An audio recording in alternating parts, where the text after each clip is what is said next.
the place where NFL legends live on and share their stories. This is the place for our Spotlight on the Positive segment, sharing what's good in the world of sports. This is also the place for the NFL Alumni Association and the Gridiron Greats.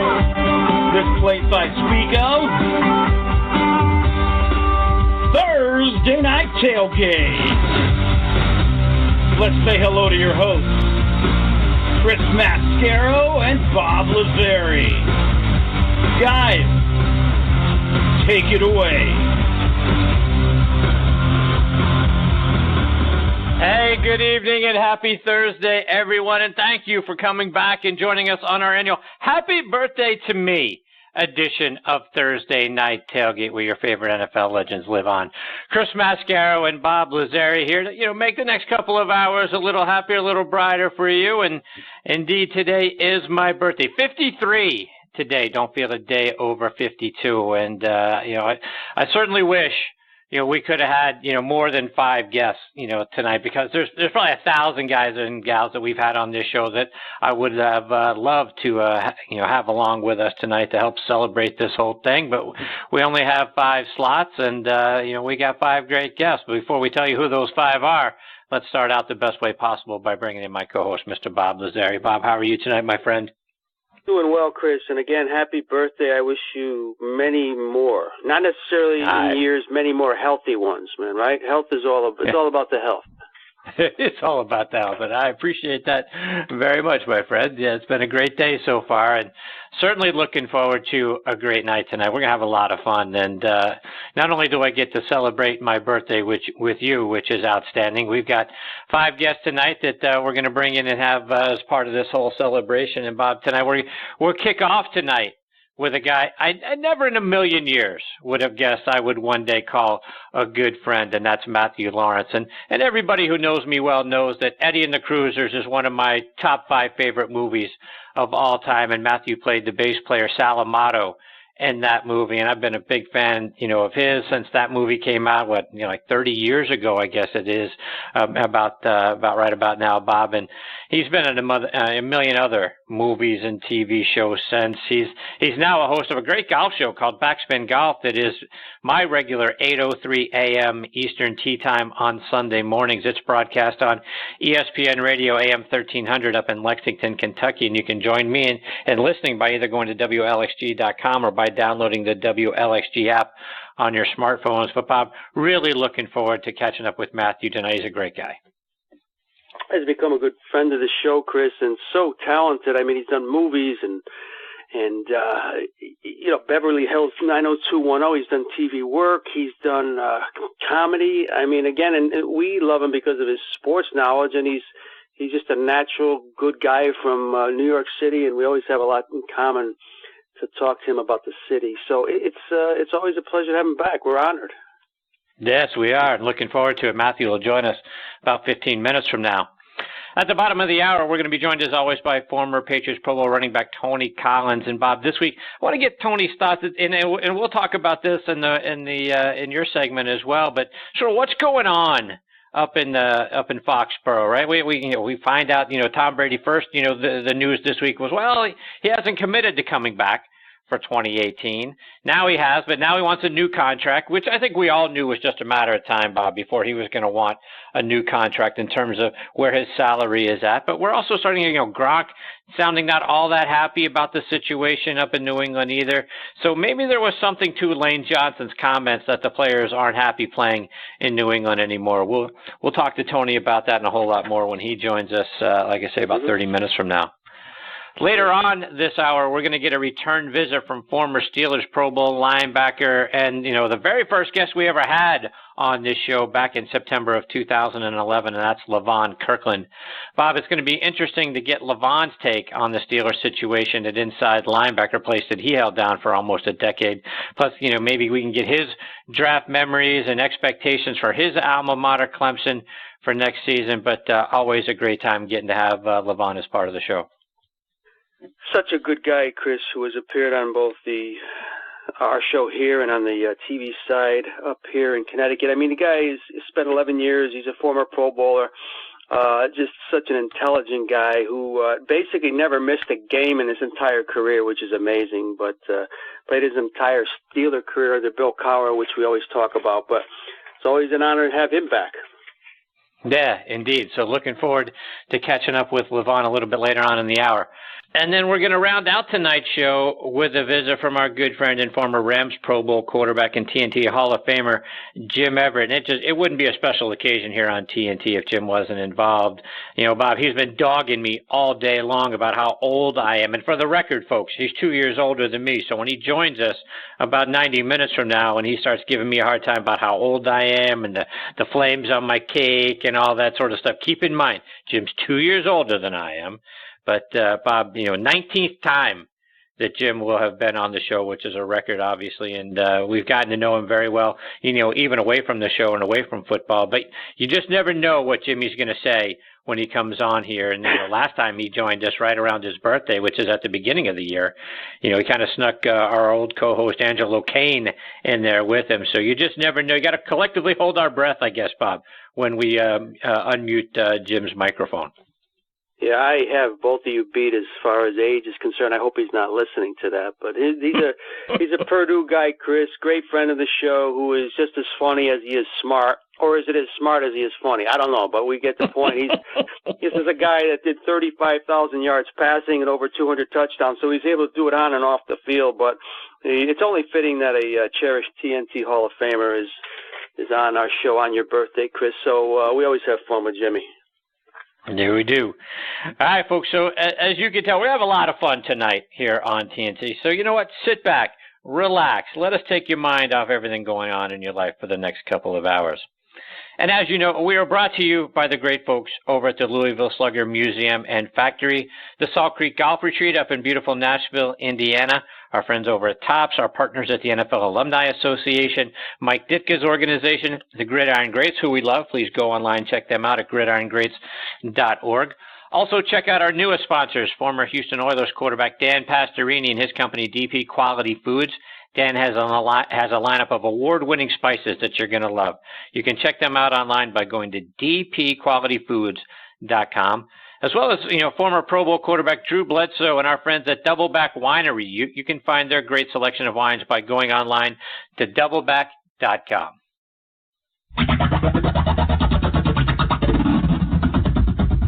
It's time for another edition of Bob's Take. So, Bob, tell us, what's on your mind tonight?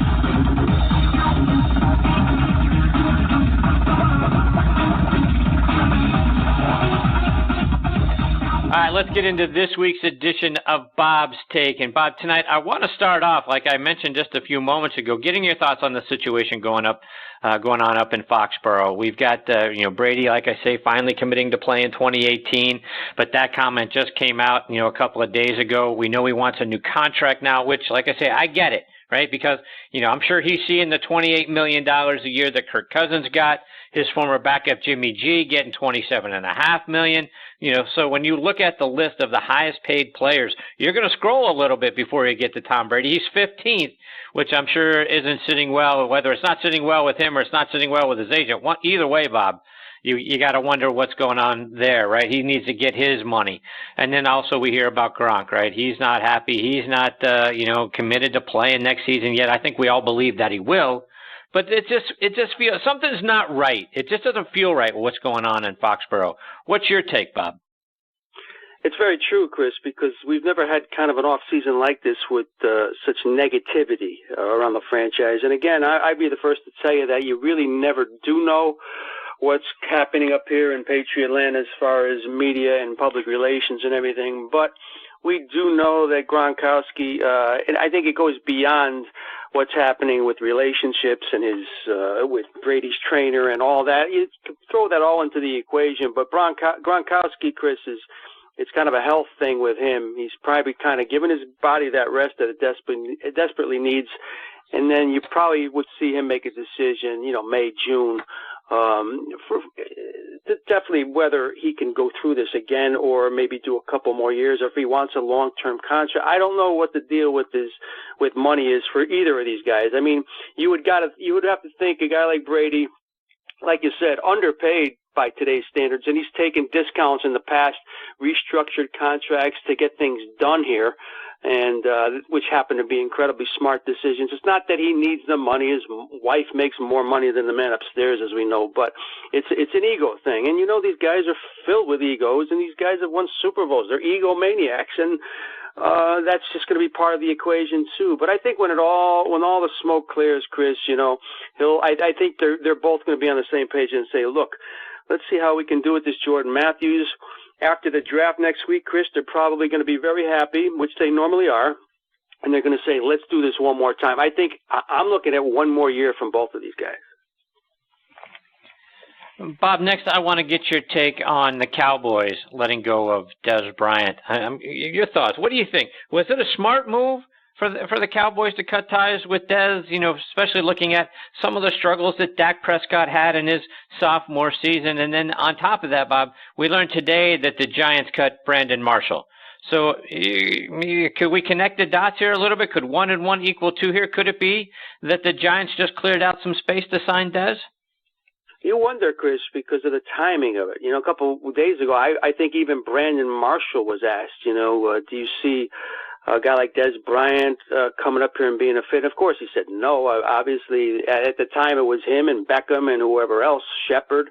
They have some talent in place, but you take one away from that equation now, Chris. If you put Dez Bryant in this lineup, new coach, Manning coming back, that's a powerful offense. And my goodness, if they ever drafted Barkley, there'd be so much interest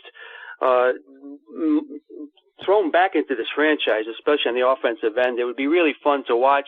It just got to at the end there in Dallas, Chris. You see, Dez just did not look happy at any time. I don't know if it was a Jason Garrett thing. I think he's come out and talked about that a little bit. I don't know if it was a Prescott thing. Dez always wants to be the focal point of the offense, which may be a problem in New York, but you have to think there's other places that say we don't want him, and the New York teams are ones that really have not. So it will be interesting come draft day and how long Dez stays out there and his name stays out there. He's even been tied to New England. Wouldn't that be interesting, Chris? As we know, Belichick has had success with kind of guys that were maligned in other places. So we'll see. I just wish the guy luck because he does come to play. Bob, one more I want to get your thoughts on, and you throw out the name Barkley. As we look ahead to the draft, a week from tonight, right? A week from tonight, we're going to be in the midst of the first round of the NFL draft. So want to get your projections. Who do you see? Top 5 teams, top 5 guys that are going to come off the board. What's your take on who those guys will be? This is getting harder every year, Chris. I was asked this on another radio show on Tuesday. It gets so hard every year now because of the importance of quarterbacks and the win now mentality. Just those two things change everything. And with guys coming out early now, you just have to plan and plan and plan. I know a team like New England, they do some of their best work on draft day strategy-wise, but you would have to think these quarterbacks, the guys like Darnold and Mayfield and Josh Allen and Josh Rosen, Chris, they're going to go in the top 10. As far as the top 5, I think, of course, Darnold and probably Allen are locks. We're hearing a lot of things like a team like Buffalo might trade up and want one of those quarterbacks and not take the chance that it would come to them at number 12. But again, Mayfield, there's a big thing here thinking the Jets might take him, because of the workouts and everything. But then there's character issues there. And then, of course, the Giants, it's Barkley. Do we go offense with Barkley or do we go defense with a guy like Chubb? We discussed that last week. I don't know where they want to go. They definitely need a running back who is a game breaker, and that would solve their problems. But if I'm saying the top 5 in no particular order, Chris, you got to think Josh Allen, Sam Darnold, Saquon Barkley, probably Rosen, and then I'll say Chubb. Those are the names you're going to look for, barring any trades. But I do think we're going to see trades, and it's going to be. I can't wait to be over because the projections are endless. All right, there you go, folks. That's this week's edition of Bob's Take. And folks, as you know, here on TNT, we are sponsored by the Louisville Slugger Museum and Factory. And if you're excited about the new baseball season, and Bob and I are tickled pink in various other colors with the Red Sox being 5-2. Hello, Matthew Laurance. I know you heard that. If you're excited like we are, you got to go check out the Louisville Slugger Museum and Factory. They are inducted into the TripAdvisor Certificate of Excellence Hall of Fame, and the museum is a very cool experience for everybody in your family because you get to go in there and walk their live production line and see some of the 1.8 million bats that they make every year, and they've been doing it now for 134 years. Don't miss the bat vault. You hear me bragging about that every week here on TNT because you get to go in there and hold game-used bats from some of the game's greatest legends, guys like Hank Aaron, Ted Williams, my hero growing up, Willie Stargell. To find out more information about the museum and to book your visit, go online to sluggermuseum.com. We're also proud to be sponsored by our good friend and TNT Hall of Famer Randy Manier and the great folks up at the Salt Creek Golf Retreat in beautiful Nashville, Indiana, which, oh, by the way, was voted one of the top 20 small towns in the country by Smithsonian Magazine, as well as our new sponsor, former Houston Oilers quarterback Dan Pastorini and DP Quality Foods. Let's hear about both of them from our announcer, Joe Lajanusa. If you're looking for a great place for your annual golf outing, a weekend golf getaway, or just a round of golf with your buddies, then Salt Creek Golf Retreat is just what you're looking for. Centrally located in Nashville, Indiana, just south of Indianapolis and west of Cincinnati. This challenging but fair 18-hole golf course appeals to all skill levels, and its scenic views of rolling hills and tree-lined fairways are sure to make golfing memories for years to come. Owned and operated by former Purdue and New York Giant fullback Randy Manier, Salt Creek Golf Retreat offers stay-and-play packages that include golf and a fully furnished 1- or 2-bedroom condo. After your round, be sure to stop by the 19th Hole Sports Bar and Restaurant for great food, fun, and drinks. Randy and his staff will treat you like family. For more information, log on to saltcreekgolf.com. That's saltcreekgolf.com. Or give them a call at 812-558-5944. Salt Creek Golf Retreat. Start making your golfing memories today.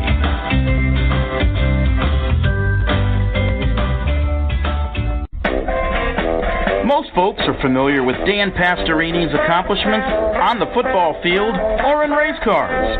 But what most don't know? Dan's family background in the restaurant business. For 37 years, Dan's parents, Dante and Dorothy, owned and operated Pastorini's Longhorn Restaurant. So the Pastorini family has a long history of making great tasting food from family recipes.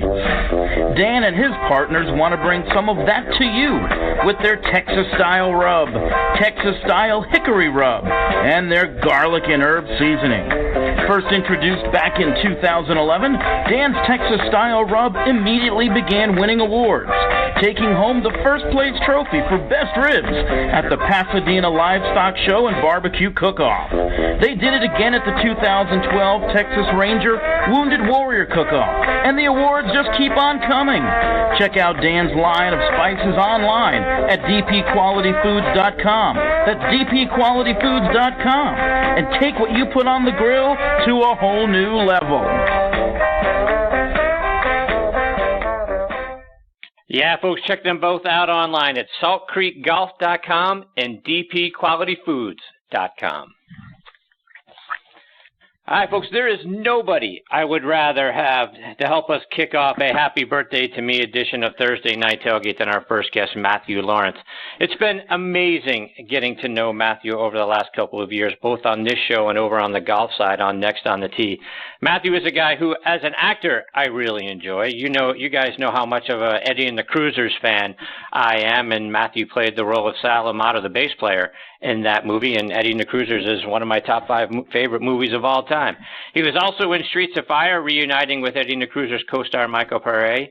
He was also in Beverly Hills 90210, St. Elmo's Fire. He was a part of the cast of the 6th season of Saturday Night Live. He starred in a TV show duet with Mary Page Keller back in the late 1980s. My family and I have been watching One Tree Hill, and all of a sudden, boom, there's Matthew, and then his brother Mitchell, also in some episodes of that series. And more recently, Matthew has been a sideline analyst, first for Duke basketball, now Kentucky basketball.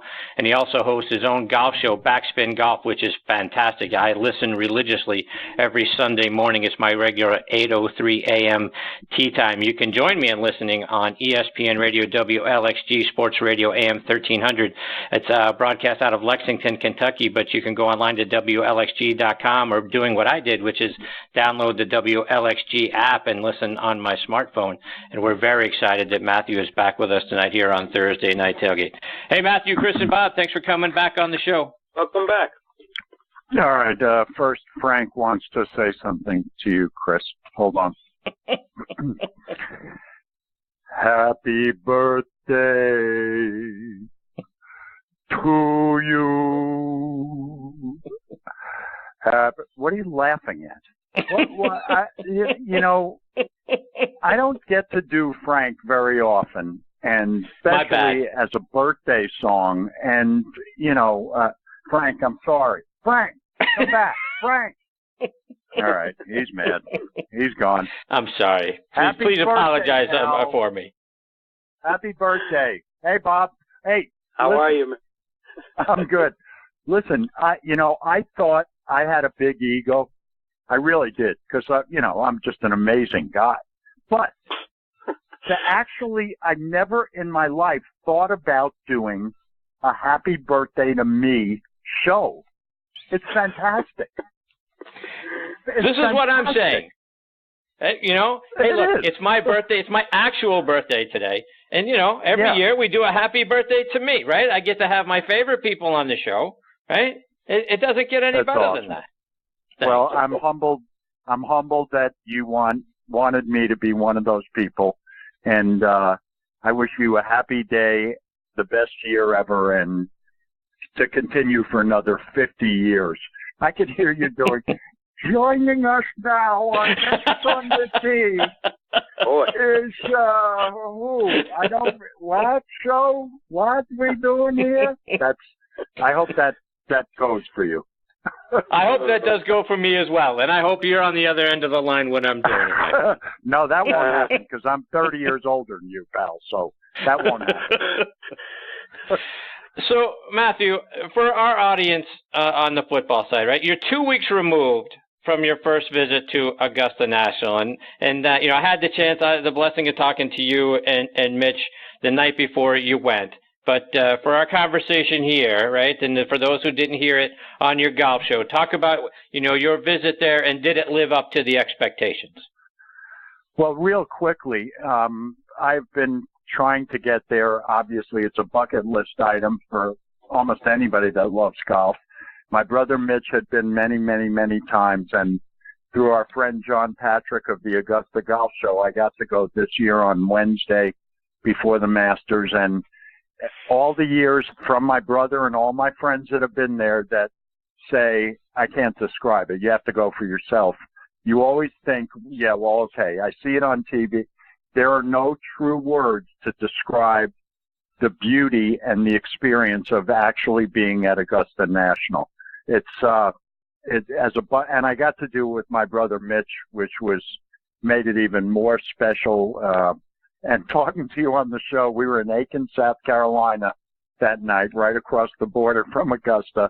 And we had a lot of fun doing it. Every time we mentioned something, I couldn't believe I was actually there. And the great thing was I was there all day Thursday, and going home and watching. I've been watching the Masters like we all have, for me, for 40 years probably. But watching it this time was a completely different experience, having just been there and seen the beauty of the place, and walking the back nine when they played 18 on Sunday, and I had just been there. It's a whole different experience. It's something I'll never forget. And for any of your listeners, if you ever get a chance to go, and it doesn't matter what day you go, Monday, Tuesday, Wednesday, for the actual tournament, it's something that you'll never forget. It's an awe-inspiring experience. So I got to know, how much money did you spend in the pro shop? I was really good, Chris. Really good. Yeah? $163. Wow. Really good. And 70 of that was I had to get something for a friend of mine, that jerk that said, "Oh, by the way, give me a Masters shirt." The only one of my friends. So I did really well. I got 700 ball markers and a whole bunch of stuff that said Masters that wasn't really that expensive. All right, so the other thing I got is 2 words for you. Alex Noren. Alex Noren. Yeah, so I made a mistake. He was my outsider pick to win the Masters. And, hey, if we knew what was going on, I wouldn't be talking to you here. I would take all my money and I'd be in Tahiti somewhere. All right? So I made a pick, and that idiot played horribly, and he didn't do that well. What do you shoot me? I mean, what do you want me to say? I'm sure you picked Patrick Reed to win. No, I went conventional. I went Jordan Spieth, and I got luck. I had hope for 17 holes on Sunday. Yeah, you did. Good for you. It's a good thing it's your birthday, because I'll be nice. It's all right. It's your birthday. Bob, questions from Matthew? Great to speak with you again, Matthew. And we're still Bob. on the heels of the Final Four and everything. And I wanted to get your gut reaction on the whole Duke thing. That was a team this year, Matthew, that even Krzyzewski halfway through said, "I just don't know what to expect from this team. We're playing a new zone defense." And he knew they had future pros, and they're losing them all. But it must be getting harder even for Krzyzewski at this point, Matthew, because of the one-and-done mentality. It's showing its ugly head down at Duke now. But what do you think of his program now? What do you expect in the future? And is his job more difficult now than it's ever been?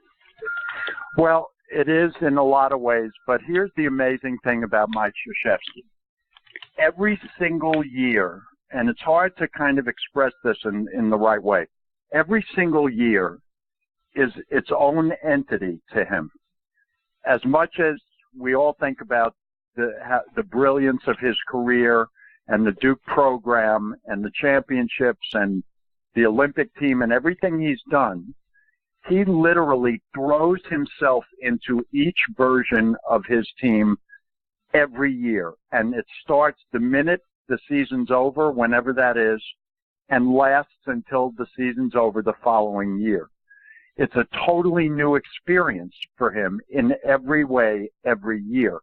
And so it's different than it's been when you have seniors and juniors, but by the same token, the challenge to him and the beauty of what he does is every day that journey with that group of kids. All 5 starters gone from this year. The top 4 of the 9 or 10 recruits coming in next year. It's a new challenge and a new experience and journey for him, and that's how he approaches it. It's not. If you look at it, Duke had a pretty good year last year. I mean, they have NBA talent, but they got to the Elite Eight. They won, I think, 29 games again. They set a tremendous amount of milestones again. They had a player in Marvin Bagley that accomplished things that had never been done by any freshman in Duke history there last year. Wendell Carter will be a lottery pick. And all along the way, with the ups and downs and everything that goes along with it, he will tell you that it was one of his most enjoyable years ever. That's who he is. And so the same thing will happen next year. That's the way basketball is now, as we all know. It's, and I thought Villanova the whole year was the best team. I thought they deserved to win the title, which isn't always the case. Jay Wright is an incredible guy and coach. And, I've been there. I went 10 years. I was on the sidelines at every NCAA tournament, and which with these programs, the only thing that means anything. And to win those 6 games in March and the beginning of April, there are a lot of factors involved. No matter how good you are, no matter how talented you are, no matter who's playing for you. It takes a lot of things to win a national championship. So they're going to be great again this year. And Coach K, as I've said many times, I've said it to Chris too, is the most amazing individual that I've ever met in my life in every way. So I'm a little biased, but that's my family, and I think it'll be another great year next year. And quickly, Matthew, because of your New York roots, I wanted to ask you about the Yankees. I have them on in the background here. They're early up on Toronto tonight, but the whole Aaron Boone situation, the new players, the pressure, and everything else. What about it? You know what? You know what, Mr. Big Shot, Mr. Look at my Red Sox. We're the greatest team in history. What have they played? 18 games? Let's talk. You and I will talk in September, okay? Let's do that. Mr. O. We have to look at our new manager. Aaron Boone sucks, and our new manager is the greatest.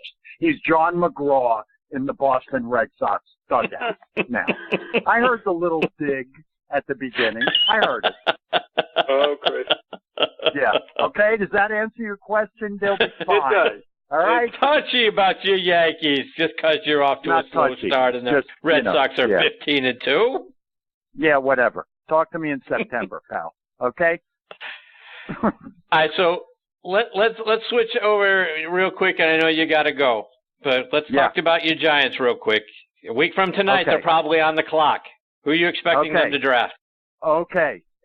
Expecting and hoping, and if they don't, I will lose my freaking mind. I almost just did a New York thing there, but I didn't. I'm proud of myself. If what's his name? Who's the guy? The Roger Goodell doesn't go to that podium and say, with the second pick in the NFL draft, the New York Giants select Saquon Barkley of Penn State, I will go personally to the offices of the New York Football Giants, and I'll just put it this way: there will be a scene. I'll just put it that way. That's what I'm hoping for. As a matter of fact, how about this little tidbit? I went to college and was a very good friend of a gentleman named Steve Tisch. Do you know that name? I do know that name. Yeah, the owner of the New York Giants, that guy. Yeah. Yes. So if Saquon Barkley is not chosen a week from tonight, I will be going to New York and finding Steve Tisch, and it won't be pretty. So one more before we let you go. And we learned today that the Giants dropped Brandon Marshall. Do you think that might have been a preemptive move to make room for Dez Bryant? Dez, baby, Dez. Dez. Here's the thing. I think, really, truly, I think the Eagles are going to win the Super Bowl like 8 years in a row now. Okay? That's what I think. Now, here's what I'm going to say. If we're not going to win the Super Bowl, let's make it as crazy and wild in New York as we possibly can. We will have Dez Bryant and Odell Beckham Jr. on the same sideline screaming at coaches and pushing their faces into kicking nets. And, it'll be fantastic. It'll be just awesome. Awesome. What's awesome is you, my friend. Thank you for taking time out of your night to kick my birthday edition off in style. You're the best. Well, all kidding aside, happy birthday. I hope it's your best year ever. Bob, it's great talking to you. You guys rock. Your both podcasts are the best, and I'm always happy to jump on with you. Happy birthday, pal. I appreciate you, Matthew. Take care. All the best to you and your family, my friend. Thanks, man. See ya. All right, see ya. That's the great Matthew Laurance, and again, his golf show is absolutely outstanding, and I promise you, I listen every Sunday morning. I got mad at him because he went on hiatus for a couple of months and just destroyed my Sunday mornings in the wintertime, but he is back. It's called Backspin Golf. It's on WLXG Sports Radio, AM 1300 up in Lexington, Kentucky. You can stream it online at WLXG.com or download the WLXG app on your smartphone and tune in that way. We've got our next guest, Tony Collins. Collins hanging on the line, and we're going to get to Tony on the other side of this quick station break. Hear your favorite NFL legends sharing their stories and insights every week, right here on Thursday Night Tailgate with Chris Mascaro and Bob Lazari. Take it away, guys. There's no way out. And now back with us here on Thursday Night Tailgate is former Patriots Pro Bowl running back Tony Collins. How are you tonight, my friend Tony? Hi, Tony. Doing fantastic. How you doing, Chris and Bob? Happy birthday, Chris. I appreciate you, Tony. Doing good. So, Tony, we're hearing some rumblings out of Foxborough. They just won't seem to go away this off season. Maybe things just aren't rosy up there as they have been in the past. And going to get your thoughts, Brady.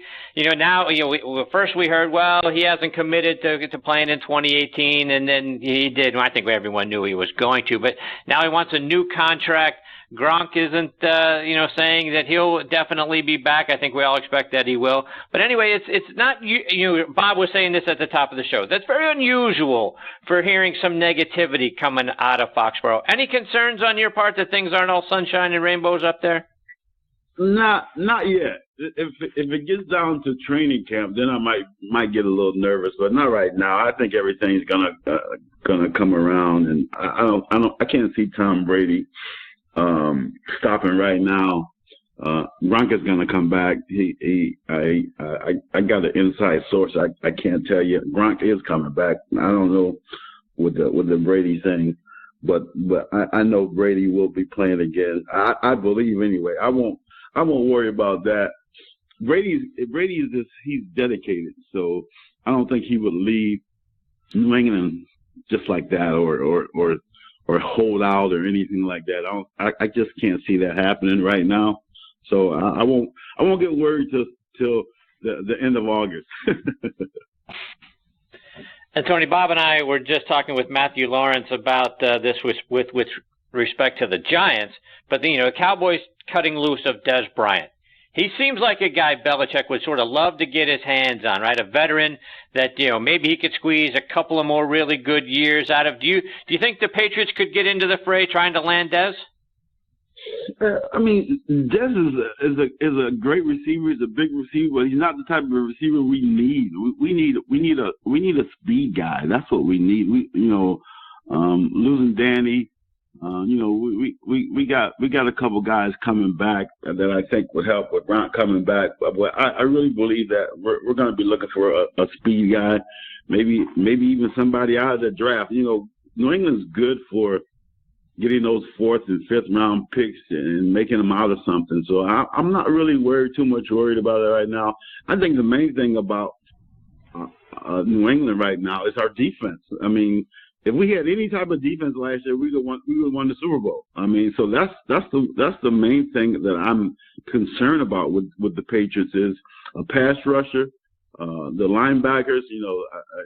I think our secondary will be okay, but we need an edge guy. We need a guy that can come off that edge and put some pressure on the quarterback, and that's where we were hurting in the Super Bowl last year. So I think it's a defensive thing right now. I can't see them trying to target Dez right now.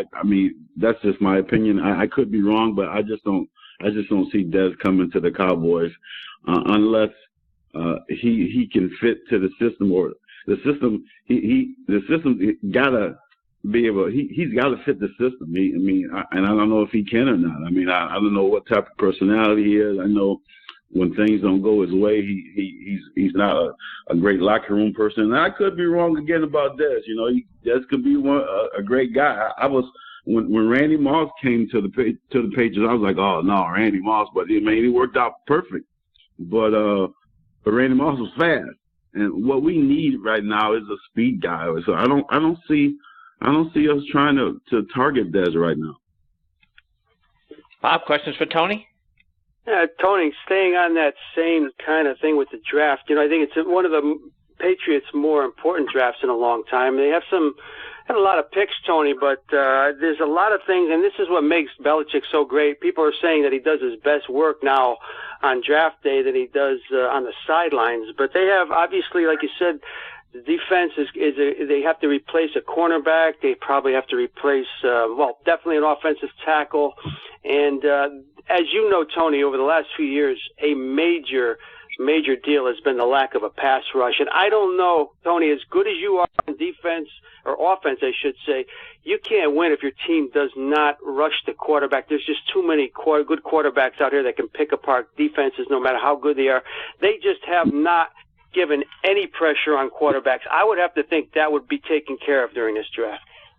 Yeah, and that's where I think the focus is going to be at is getting that edge guy and not trading up for an edge guy, or maybe even trading for somebody that is an edge person that's already in the league. So, Belichick always works wonders during the draft. So I see him doing the same thing this year. Not worried at all about where what all the rumbles that's going on up there right now. I'm pretty sure all the Patriots fans are not too worried, because when you've been around a long time as a Patriot fan, you understand the system, and I understand the system well. And the thing that killed us last year was our defense, man. We scored 30-some points. I don't know. I can't even remember the score, but it was we were in the 30s. And when you score 30-some points and you give up 42 or 44 or whatever it was, you're not going to win games like that. And without any sacks, and I don't think we had not one sack in the game. Of course, the quarterback, he wasn't he wasn't a number 1 or 2 or 3 or 4, 5 quarterback in the league. He was a backup, and I'm not knocking him at all, but that shouldn't happen to a great defensive team. When you have a great defensive team, a backup quarterback should not beat you, but. We just couldn't get to him. He had all the time in the world to throw the ball. The secondary wasn't playing well that day. And so I just see us, focusing in on defense. We definitely need offensive tackle. I think we're focusing on the tackle from either Notre Dame or UCLA, one of those two guys. And so that's the thing that we're going to be focusing on this year is defensive end, and offensive tackle. And Tony, up here in the New York area, there's a lot of excitement and giddiness on just the possibility of the Giants getting a guy like Barkley. What do you know about this guy, Tony? Here's a guy 6 foot tall. He's probably going to play at around 225. He ran a 4.4 40, can bench press the room. He's got it all. And he's. How do you think he'll fit in, Tony? What kind of running back? I know it's a different job than it would be at the college level, but knowing what you know about the Giants and maybe Manning as their quarterback, would he be a good fit? I think he would be a good fit with any team. Any team that has a decent offensive lineman. That kid is outstanding, man. He's got the size, he's got the speed, he can catch the ball coming out of the backfield. He's got all the tools that a back wants to need. I don't know how his blocking is, but all the other things that he has in his repertoire is just fantastic. I think the kid's going to be fantastic if he can stay healthy.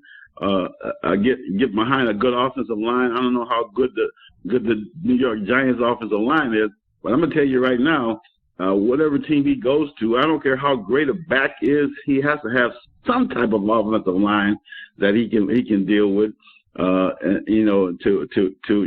break that line of scrimmage. But I think he'll be fine if he stays healthy. I see him playing a long time in the NFL. Because the kid, he has all the tools, man. He's a big kid. He runs fast. He runs hard.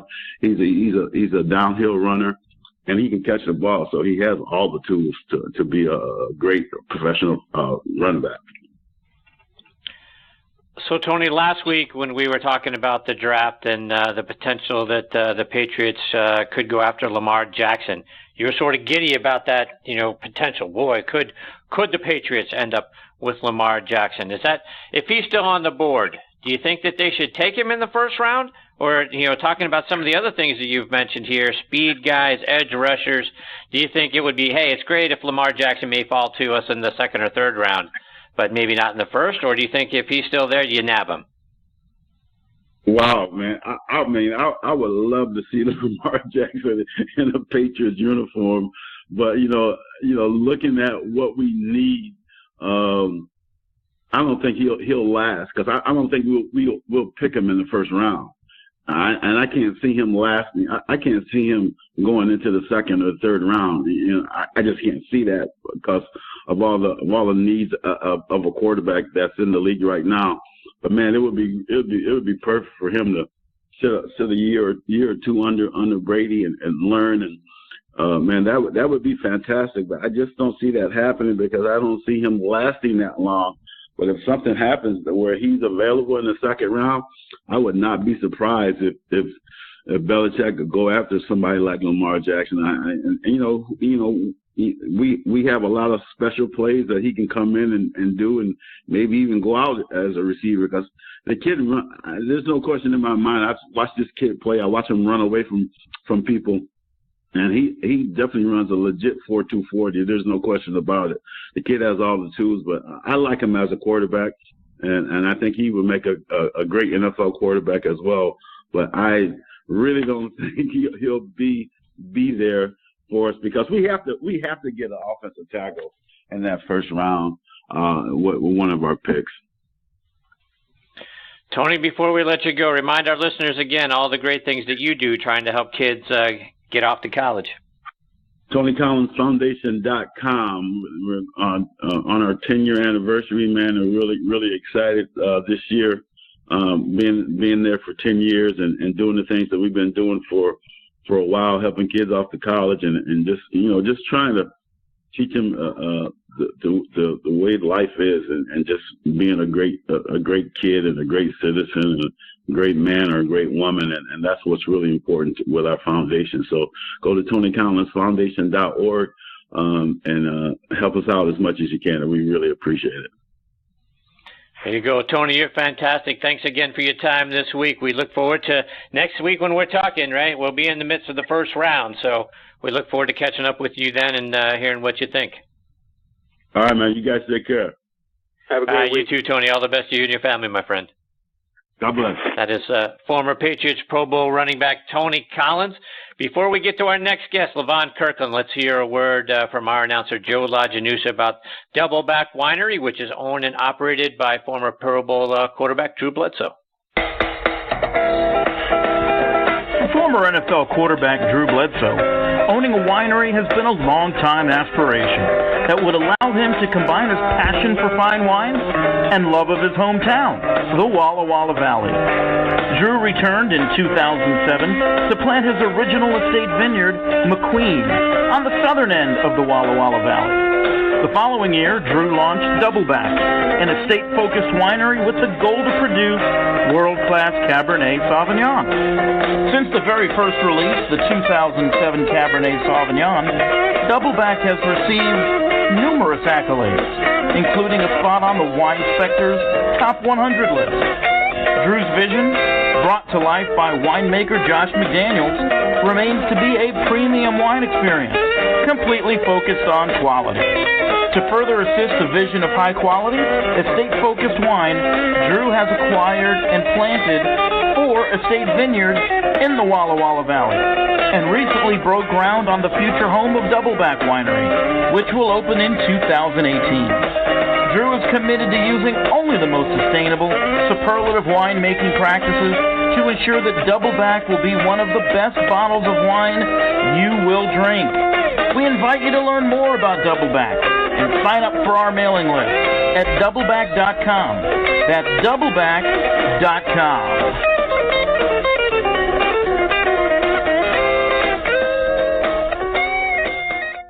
Yeah, folks, go online to check out Drew and Doubleback Winery. You can find it at doubleback.com. All right, now back and making his 9th appearance with us here is former Steelers Pro Bowl linebacker Levon Kirkland. Let me remind you about Levon's background. He is from Lamar, South Carolina, played his college ball at Clemson, where he was a consensus All-American in 1991. He is also a member of their All-Century team and was inducted into their Hall of Fame back in 2001. He was also inducted into the state of South Carolina's Athletic Hall of Fame in 2008. He was a second-round draft pick in 1992 by my Pittsburgh Steelers, and he played in the NFL from 92 to 2002. All but 2 of those seasons were up in Pittsburgh. He spent 1 year each in Seattle and Philadelphia. He was selected to the Pro Bowl in back-to-back years in 1996 and 97. He was the Steelers team MVP in 1998 and 99. He was also named to the NFL's All-Decade team for the 1990s. And last year, he was inducted into the South Carolina Football Hall of Fame. He's more recently been coaching, having spent time as a defensive coordinator at Florida A&M, as well as doing some internships with the Arizona Cardinals and the Cincinnati Bengals, which as a Steeler fan hurts me to say. And as many of you know, Levon Kirkland was the number 1 guest, first guest ever here on Thursday Night Tailgate back in September of 2011.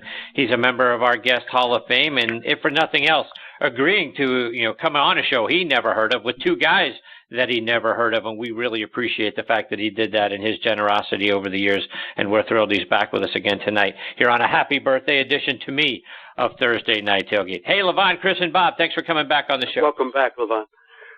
Thank you very much, and happy birthday. I appreciate you. Yeah, so, Levon, I want to start off our time with you tonight by getting your thoughts on the draft, right? We're a week away. Next Thursday, this time, we're going to be in the midst of the first round. So when you think about what the Steelers need to do, where do you think they go in the early rounds? Oh, man. You never really ever know exactly what a team is going to do. But looking at, they're going to be, 20, which number do they have? I think they're 28. I think they're going to probably go on the defensive side of things, I would think, because I looked at the defense last year, and I don't think our defense was as good as it has been the last, before that. So I'm looking for them to maybe go defensively. Maybe we can get somebody who's an impact corner. Maybe shore up that inside linebacker position because Shazier is not, I don't know when he's going to be available. So I think you're looking at something on the defensive side of the ball, either a linebacker or a cornerback. And Levon, as I mentioned, you're a second-round pick, right? 38th overall selection. What was draft day like for you? Man, I would never forget that. I was at my sister's home, and I was kind of a tweener. I don't know if many teams knew exactly what to do. Will I play outside backer? Can we make him an inside linebacker? But Pittsburgh at the time probably showed the most interest. But I kind of thought they weren't going to go first round with a team, honestly, that I met with Coach Cowher. And I really wanted to play for Pittsburgh. That was the team I really wanted to play for. You never know what's going to happen. But I remember before the 38th pick, going into my sister's bathroom, looking in the mirror and saying, they're going to pick me. They're going to pick me. They're going to pick me. I was bold enough to walk in the kitchen and, sit by the phone. And sure enough, the phone rang. And it was Tom Donahoe at first, and he was just like, hey, man, Levon, we're really consider picking you this next pick. And then Charles Bailey, a longtime scout, got on the phone with me. He was basically saying, you guys have a TV in Lamar because that's a small town. And I was like, well, I'm in Sumter, but so, yeah. He said, well, in a few minutes your name's going to run across the ticker. And it did, and I was a Pittsburgh Steeler, exactly where I wanted to be. So that sort of begs the question, why, right? What was it about the Steelers that you thought, this is the organization I hope fix me? Well, I mean, honestly, I grew up, I wasn't a Pittsburgh Steeler fan at all. But I understand that the Rooneys were, excellent owners, excellent family-owned team. And I spent more time with the Steelers during my draft process. I feel like I had more of a relationship. I know it's not recruiting or anything like that, but I really liked Coach Cowher from the beginning. He was a young coach. I felt like he was the kind of guy that I wanted to play for. And sure enough, man, I got drafted by him, and he was a great coach to play for. I really love playing for Coach Cowher, and it just really worked out. And the history, was great too. I mean, learning about, all the linebackers, especially playing linebacker and what it meant to be a linebacker in Pittsburgh. So I just got a good feeling about it. I can't say more than that. Just had a good feeling about it, really prayed to God that that's where I'll go, and that's how it worked out. So he blessed me to go with the Steelers. So it's a cool thing. Bob, questions for Levon? Always a pleasure to speak with you, Levon. And even before you got to Pittsburgh, you were a South Carolina kid. And just wondering if you had any choices beside Clemson. And looking back, Levon, was that the absolute best choice you could have made at the time? Well, I had one other school, the University of South Carolina, that pursued me. But honestly, Clemson recruited me the hardest. Coach Miles Aldridge really developed a great relationship with me. I wasn't really highly recruited at the time. Those were really, well, as far as across the nation. I mean, in South Carolina, you don't get any bigger than Clemson and the University of South Carolina. So once I took a trip to Clemson, I was hooked on it, and I knew that's where I wanted to be. I didn't really need to visit any other schools at that time. So, I knew it was going to fit my personality. It was more like a college town for me. And I just liked the atmosphere. I really did. And it was a good football program also. So I knew I would get the most out of that. God just really blessed me to have it worked out the way it did. And Levon, as a defensive player like you were and having coached like you have, we were talking earlier in the show about the Patriots and their lack of a pass rush over these last few years and how it's become a major problem. Levon, if you watch the games, it's just like they're almost wrestling with the offensive linemen. There's no pressure on the opposition. Can a team win like that? I mean, they came close, but it just seems to me without any pressure on some of these guys and the way they can throw and the receivers the way they can run, you would have trouble in the NFL if you can't rush the quarterback. Well, yeah, I think that's always the case. Nowadays, I think the NFL, it probably has always been this way, but it's more geared to the offense. The rules are for the offense. So how do you combat that? You can't combat that with just regular standard play. You need guys that can really get after the quarterback because that's obviously the most important position, and it's a position that gets everything else going as far as the offense is concerned. So you need to always be able to put pressure on them. And, you see it when teams can't. It's difficult to stop these offense these days. I mean, the passes are quicker. I mean, guys are certainly precise in what they run and their routes, and a good quarterback with no pressure can pick you apart. So, yeah, of course, you always need that good rusher. Whether you get it or not is sometimes, left up the air. But I think that you always have to get, a guy who can rush. And you can't just have one player who's a great rusher, the other ones be kind of marginal. You got to be able to have at least two guys come off the edge that can cause trouble. And I think when I played, we really had that. We had guys who can rush off the edge and really help the defense out a lot. So if you don't get that pressure on that quarterback, at least the pressure, I think you'll have a difficult time winning in the NFL. Levon, I saw you posted a picture of you along with Emmitt Smith out on social media. What was that conversation like? Just mutual respect, actually, for each other. And, Emmitt was, one of the measuring sticks back in the day when we played. I mean, the Dallas Cowboys had that running game at the time, and what he did as a runner was tremendous. And, it's always good when you could see a former player that you respected and that you battled with. And for them to, acknowledge what you did too. And it's special because a lot of times, I don't see myself as a Hall of Fame, type of guy that's going to make it to the Hall of Fame. But it's kind of cool when guys that have made the Hall of Fame and they really appreciate your work and appreciate what you brought to the game. So, we just had a conversation, but, we just did some shot talk, and it was good. It was real good seeing them. But most importantly, the camps that we do at Rivals, that guys who play are coming back and their kids are actually being a part of that camp. That's great. I'm glad I can be a part of it. So did you remind him that if it wasn't for a certain quarterback, one of those Super Bowl rings he has would be on your finger instead? Yeah, I didn't say that because there's a viewpoint at this time because they still won the game.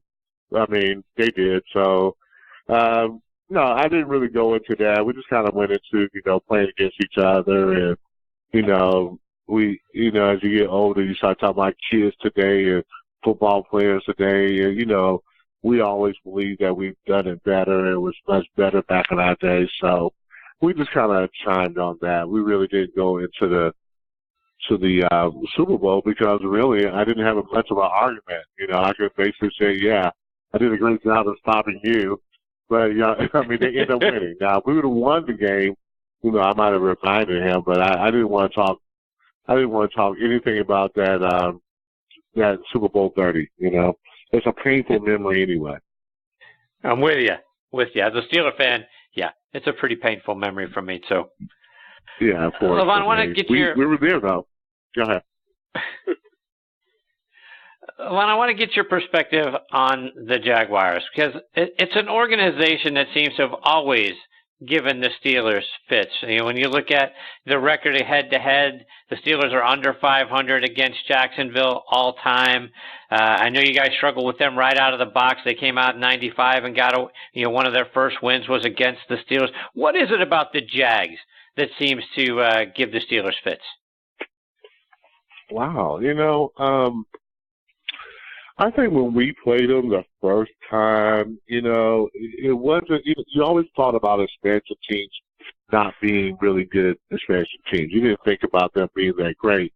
But if I recall, in that game, Jim Miller was our quarterback. We just got Jerome Bettis, I think. Yeah, I'm almost sure that year. We almost got Jerome Bettis, and we just had a lot of. We had a lot of issues that game. Greg Ward went down. Jason Gilden didn't play that game, or he went down too. And we were just spinning. And plus, the weather there was just like ridiculous. It was hot. We were wearing the black jersey. As a football player and as an athlete, and if you play long enough, this is the one thing you do understand that, man, sometimes you just have an opponent or it's just not your day. It really isn't. In that game, we were like 3 and out on offense, and they did a good job as far as, really utilizing what they did well. Brunel he was a great runner. They had some really good receivers. The running game wasn't that great, but they kept us on the field a long time, but after a while you get kind of worn out, especially when you don't have all your pieces. So that's one part of it. The other part of I can't quite, explain. I think they've always been a really physical and tough team, and they were a team that were always able to handle us, and in ways that they had some really good wide receivers at the time. And they had a good quarterback. So they had some good players, and they just matched up with us pretty well. So it was kind of hard to explain. We beat them too, but it was tough, man. It really was. And I think sometimes a team just has a formula on you. They just ran the ball. As I saw in the last games they played last year in the playoffs, especially, they just seem to run the ball well. And if you can't stop the run, I don't care how much people say that the game has changed and we're getting away from running backs, but if you can run the ball well, and their defense is pretty good too. So sometimes it's just simply a matchup problem. And Levon, you've done a couple of coaching internships. The last couple of years you've been with the Cardinals. You spent some time with the Bengals. Is that something we're going to see more out of you? Will we see you coaching somewhere this summer in training camp? I'm not sure. I'm not really sure about that. If the opportunity comes up, whatever God has for me, that's what I do. If that opportunity shows up, then, I'll take it, and I'll use it for God's will. But if it doesn't, then it's okay. It really is. It's not that I am just so enamored that I have to do that. But if that's what God wants me to do, I do it to the best of my ability. But if not, I do something else. Bob, more for Levon? I was just going to ask you, Levon, about the coaching at the pro level versus college. Levon, is there any enjoyment in one more than the other? Obviously, you're dealing with more polished people at the pro level, but then you're doing probably more teaching at the other level. Do you have a preference? I don't know if I really have a preference. I think the only thing is the recruiting can be a bugaboo on the college level. It's tough. And I have to also add in that I do have a daughter and I don't have a wife or anybody like that. And I think it's really tough to raise a child and also be on the high levels. I mean, you can get it done, but I mean, it's tough. It really is. And after doing it, I kind of realized why most coaches are married. I get it now. But, I like both levels, I mean, Arizona Cardinals, it was great. I mean, because you're getting the best of the best, and I think this is what people need to understand. I know there's always reports about a high-profile NFL player getting in some kind of trouble or whatever. But 95% of those guys are great guys you want to take home and, introduce to your daughter. I'm serious. They're intelligent, they're hardworking, and they're the best guys in the world. They give back. They do a lot of things, especially now. I think guys have a heart about giving back and mentorship. So in that way, I love the pro game because you're dealing with the best guys. You're dealing with the top 1%. Mm-hmm. But in the college game, you can really teach and you can really help and you can really develop players. I think on the pro level you can do that also, but you get them so young and you're really teaching them the way. So there's benefits to doing both. There really is. And when the only thing about pro is you don't have to worry about a 4-hour bus trip like I had to do in at FAMU. That's the only thing. Then travel when you're traveling like that, you're driving to some of your opponents' stadiums. That's other than that. They both have both good things about it, and I like both good things. But my priority is being a man of God and raising my child. So that comes over everything. That was kind of a follow-up. I was going to ask you, when you do have free time, Levon, I mean, recreation-wise, I mean, are there certain activities that really take you away and make you happy? I'm a movie guy. I really am. I'm a movie guy, and me and my daughter, we like to. She definitely is an artist in a lot of ways, and she likes to watch bad movies. We'll get together and we'll watch like the worst movie there is. That is almost unbearable to watch. So we'll do that, and I like doing anything. Hanging with family, hanging with friends. But I'm a lot to myself, which I'm really trying to get out of. Greg Lloyd's been calling me a lot lately because he knows that I get to just not, really not communicate as much as I should. So I'm trying to get out of that. So maybe, you guys can send me some new hobbies that I should try. But but I've been, I love movies. Hanging out with family when I can. I'm not with them now, so it's a little harder. But I'm a pretty simple person. Like I said, I just want to do what God wants me to do and have me to do, and we'll go from there. Levon, just a couple more before we let you go. And it's interesting that you mentioned Greg Lloyd, and Greg is supposed to join us here shortly. But, Greg was such an intimidating player. I'm staring at a picture that I have of him, kind of a famous one with the T-shirt that says, "They didn't hire me for my disposition." Was that stuff saved for the opposition, or did you guys every once in a while sort of raise an eyebrow and say, you know what, I think I'm going to leave Greg alone? Greg was a real deal. He was as advertised, but he backed it up. It wasn't just talk now. Greg really was intimidating. Even, me as a player, I was a intimidating kind of deep guy. I mean, I was a tall guy, big guy, but he brought something to the table. I don't know if he can really teach it or whatever, but he brought that to the table. I think people really feared him. His reputation was no joke. And I mean, you put the Taekwondo on there, the black belt, and he was just a furious, explosive player. And he wasn't he wasn't a big guy, but he was, as Coach LeBeau said, might have been one of the hardest hitters that I played with, especially.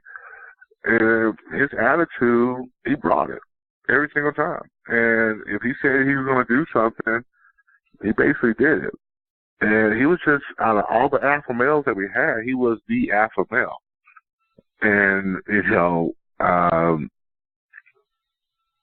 that was it. So everything you hear about, that T-shirt really speaks volumes. I mean, don't let anybody fool you. That guy was a tremendous player. And I tend to think if he doesn't get hurt, he doesn't have that staph infection, he's a Hall of Famer. I think he's still worthy of being a Hall of Famer right now. The guy was, he was a presence on the field. I mean, may not have the stats, may not have the sack numbers, but in real life, playing with Greg Lloyd was no joke. It was no joke. I mean, I'm telling you, the guy, I guarantee the guy was respected by everybody that he played with in those days. He's a guy that, like I said, I think he should be in the Hall of Fame. But, people go off numbers and whatever like that. But that dude was special. I thought he was one of the better defensive players we had on our team. So what was the worst that you saw someone get abused by Greg or even Kevin Green on the other side, whether it was at a game or was in practice? Well, oh, man, it's kind of hard to say because he did it both times. I've seen him do it in practice. I've seen him do it in a game. One game that really kind of I think back to was the San Diego game back in, I want to say 90, what's that? Well, I got drafted. I think it was 93. We played those guys, and this was my first year started. And I just saw a guy who just totally dominated the game. He had a tackle for a loss on a reverse. I never saw anybody play the reverse as well as he played the reverse. And then he had this it was a tight game. He had this big time sack that the ball came loose. I happened to pick up and run for a touchdown.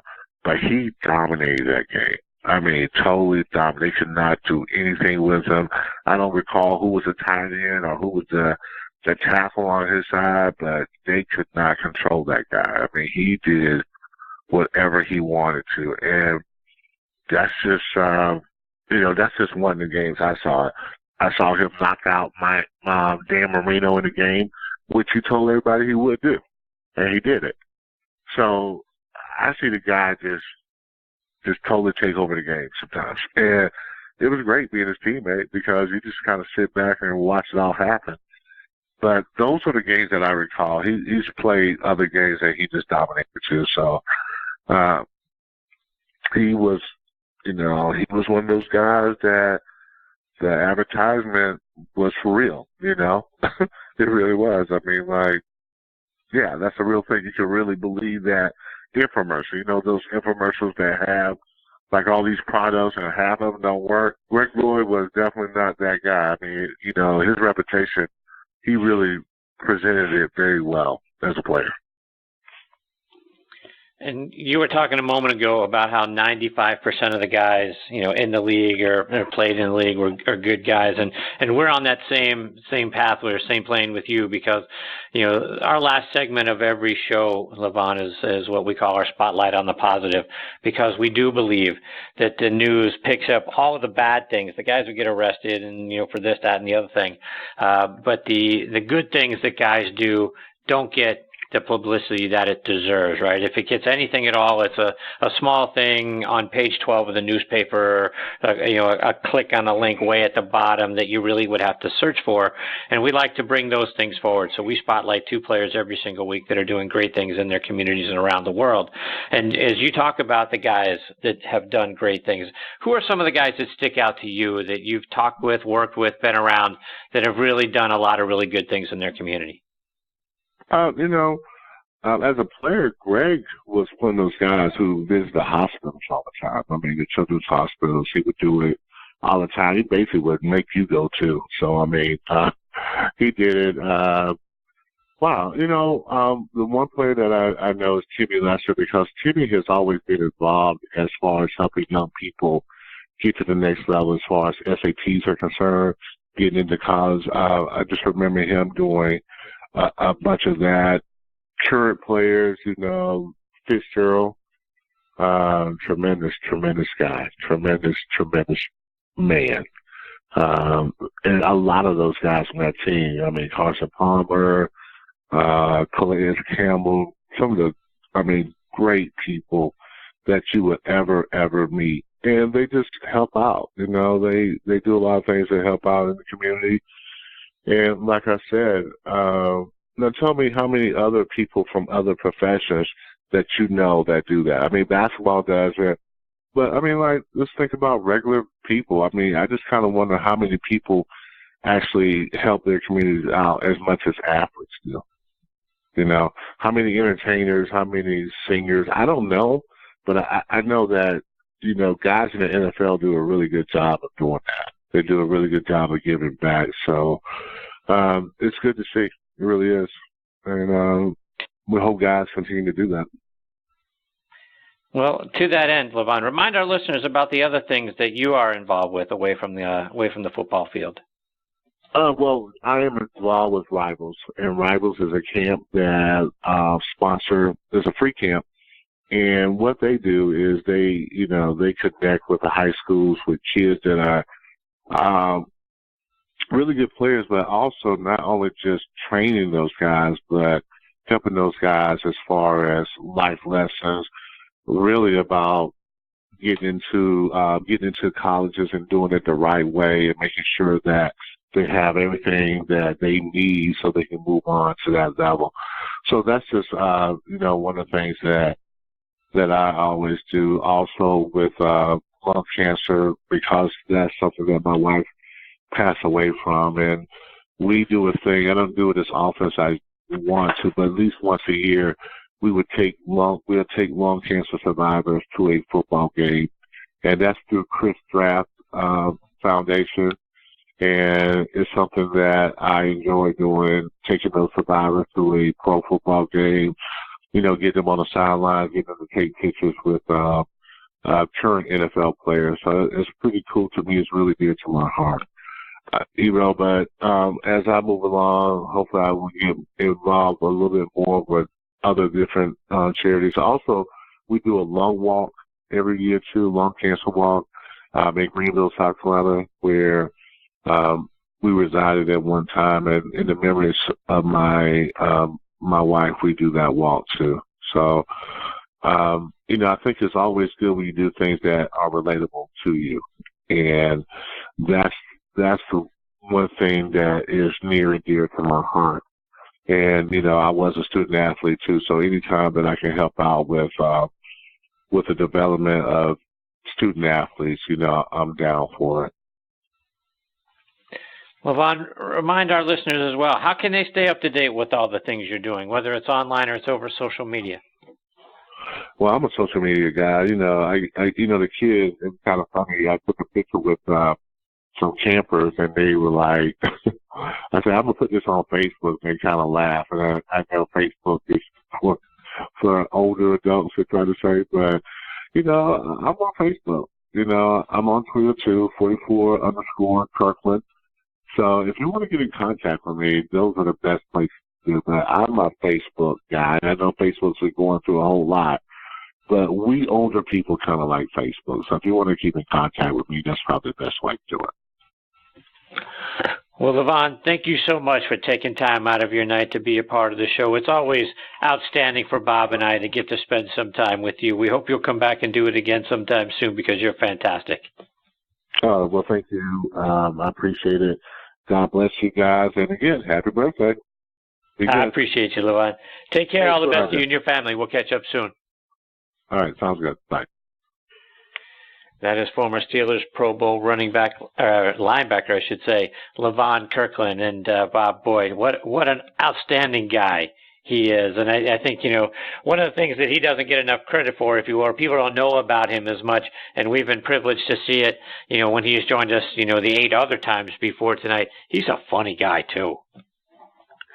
He is. He's got a great personality, but I find it fascinating, Chris, because he is kind of a laid-back guy who just is a very kind of a quiet, private type of guy, personable enough, but he just that's his demeanor, very quiet. It was a fierce football player, but that's him.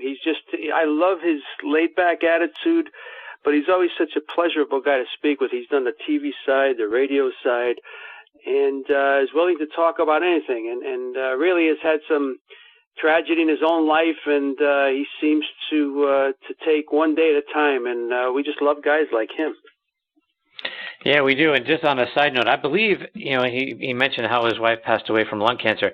I believe she contracted lung cancer having never smoked in her life. And that was something that Levon, obviously had a little bit of hard time, and, his late wife trying to reconcile. How do you get lung cancer having never done any of that? Anyway, yeah, that was certainly a tragic event a few years ago. But we can't thank Levon enough for his time. Before we get to our next guest, Jim Everett, I want to give a shout-out to the Gridiron Greats organization. Folks, please help a wonderful cause that's taking care of the guys who left so much of themselves out on the field. And these are the folks that played, way back when they still had to get, off-season jobs to support themselves and their families. It's organizations like this one that was started by Mike Ditka, again, the Gridiron Greats, who are there helping, the guys that we all grew up watching and reading about. Please go online to gridirongreats.org to see what you can do to get involved.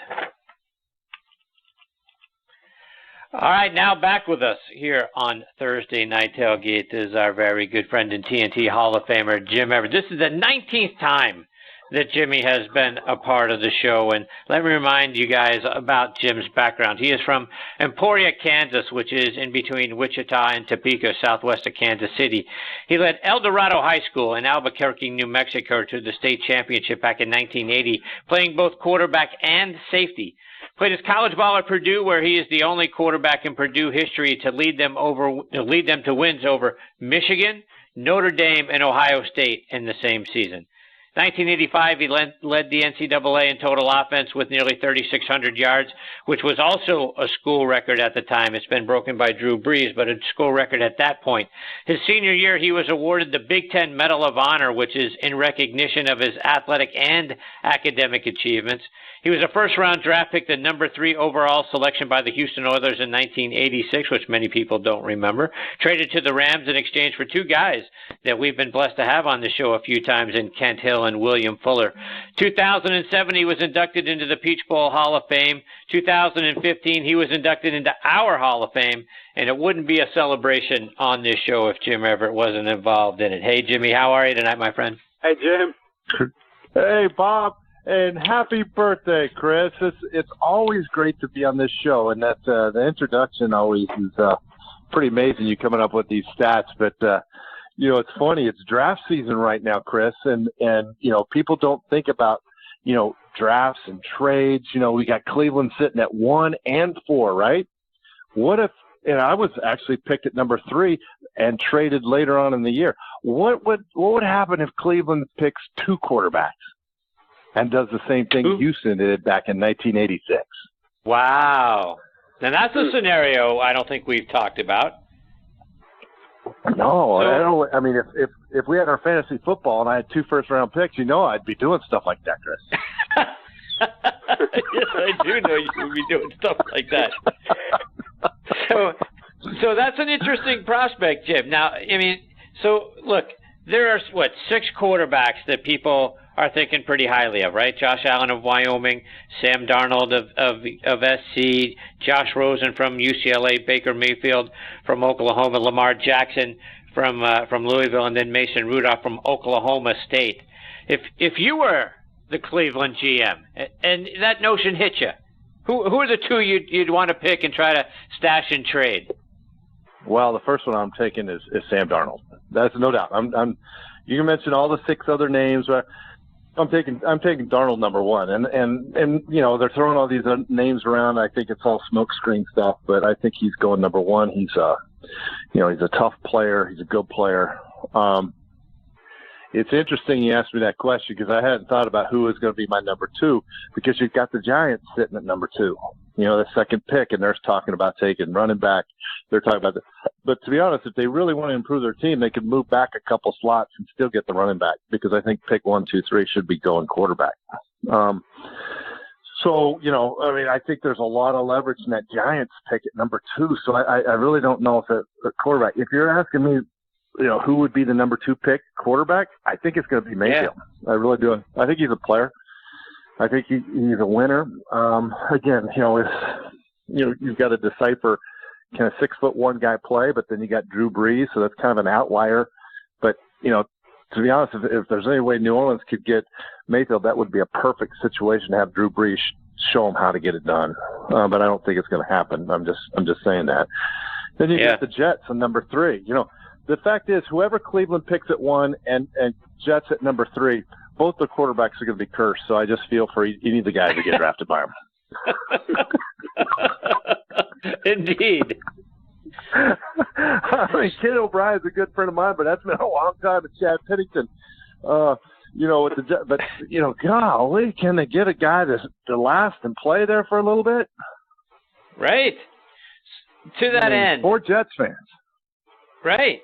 So hey, no one's drafted more quarterbacks that have been a train wreck than the Cleveland Browns, but the Jets are pretty close, right? So either one that goes there, right? I don't know. Cleveland has certainly made a whole bunch of moves, right? They've brought in, they've brought in wide receivers. They've done some things on the offense and defensive lines, and they certainly look like they're really trying to get a sort of all in. Like they've tried the draft route, right? Let's draft all these guys, and they'll grow. They'll grow together, and this is going to be a team that will be good 3 or 4 years from now. Well, none of that worked out. So now they've sort of gone the free agent route and brought in a bunch of guys. If you're a quarterback going into that situation, I mean, what I sort of envision is an Eli Manning. Like, look, you can draft me. I'm not coming there, but you can draft me, and I'm going to force the deal. Well, I mean, that was what he did to San Diego, and rightfully so. I mean, I guess that right. A lot of guys don't have that leverage or never did. I mean, back in '86 when Houston drafted me, I actually wanted to go there. They just had a guy named Warren Moon, and so the fact was they picked me because Indianapolis had the next pick, and they did it to try to get leverage on Indianapolis. So sometimes you look at it and what team's doing what, has leverage, what they want to do. I mean, it's still a draft. I mean, we're still human beings. We're not 220 pounds of grade A beef just to move around. So I mean, there's some things that have to go with going in, like for my situation, going with the Rams, when I went there, it was another year till they brought Ernie Zampese in. So system means a lot as well. I mean, so, what system would Sam Darnold be running in Cleveland? And the fact is, will that coach last another year? Will he last another 2 years, or does he get a system change out? Because I remember one Cleveland quarterback named Bernie Kosar. He had 8 different offensive coordinators in 8 years. And that's really, really tough. And kudos, that's back when they were actually playing pretty decent. But kudos to him to be able to pick up that, verbiage to be able to play ball and play at a high level, because that's hard. I mean, you look at Jared Goff, his first year at L.A., everyone's calling him a bust. Next year you bring McVay's system in, and now he's revamped and, one of the top 10 quarterbacks in the league, if not top 5. And everyone's have huge expectations for now. So system has to meet personnel, and that's what the draft, you can draft the best athlete, but if he doesn't fit the system, he's not going to be very good. And then you go, oh, that guy's a bust. Well, look at Kevin Green. We had him out in Los Angeles. Well, he's one of the best outside linebackers in the league, but we decided to do a Jeff Fisher 4-3 defense, and he can't play defensive line.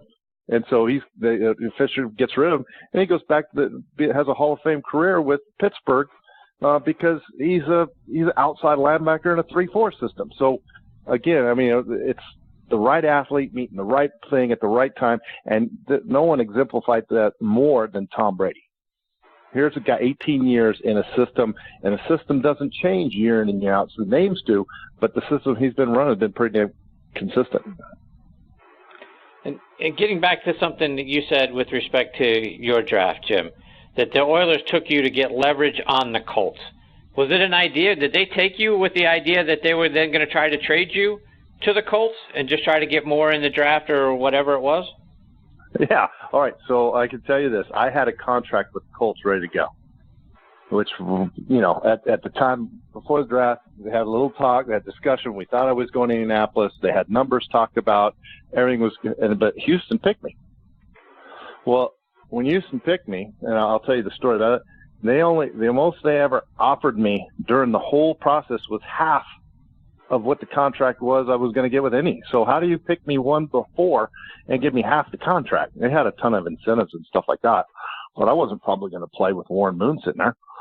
But, the other thing was, I know during the draft that before the pick came out that Houston wanted Indianapolis's fullback, and they would have switched spots. And he was an all-pro fullback. Unfortunately and the Colts didn't do the trade, of course, so I went to Houston.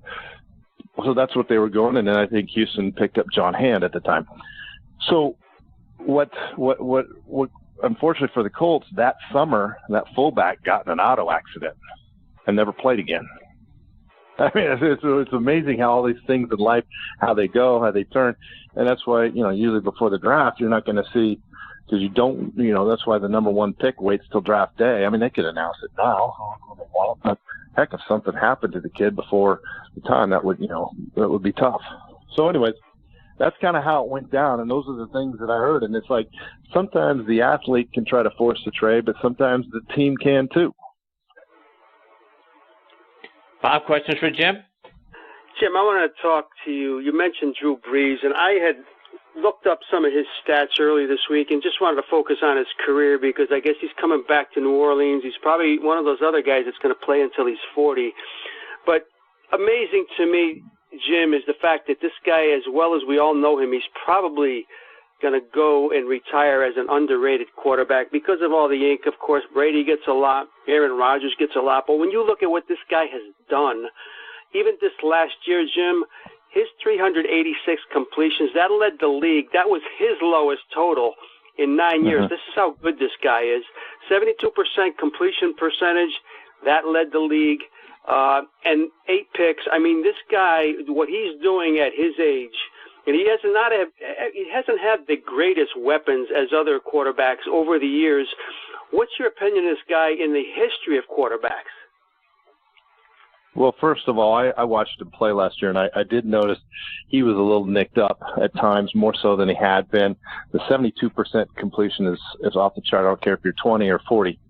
That's off the chart. And you're right, for Drew to have – and you're going to have those years where – the ball goes astray here and there, but he had those two running backs running for him that really took a lot of the pressure off, and they were a playoff team. I mean, so kudos to him. He's in a system he totally understands.